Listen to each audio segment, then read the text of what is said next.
আছোঁ মই শংকৰ ৰায়। আপুনি কিটি চাই থাকিব বৰষুণ পৰি আছে। মই তেজপুৰ যোৱা মানুহ হয়। ইয়াত বৰষুণ পানী পৰাৰ কাৰণে মই যাবই পৰা নাই। এতিয়া মানে মই আটকি আছোঁ। ইয়াত বৰষুণ পৰি আছে। আমাৰ এইখন হ'ল আমাৰ অসম। এইখনত আমাৰ বৰষুণৰ গাঁও।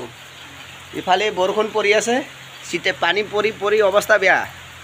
আৰু আপুনি সকল ভালে আছে? ইয়াতো বৰষুণ পৰি আছে, কি কৰি উপায় নাই গাইজ। আমি ৰাউৰী ৰাঠৰ নিচিনা অলপমান দাড়ি চাৰি বনাই দিওঁ। মাজে মাজে আপুনি কিটা হাঁহিব লাগে না, নাহে হাঁহি দিব লাগে। মাজে মাজে ব্লগ বনাই থাকোঁ, মাজে মাজে বৰষুণত দিছোঁ। আজি বৰষুণ হৈ আছে, হৈনাও মাক কৰি ৰাঠলৰ নিচিনাও দাড়ি বনাই আছোঁ।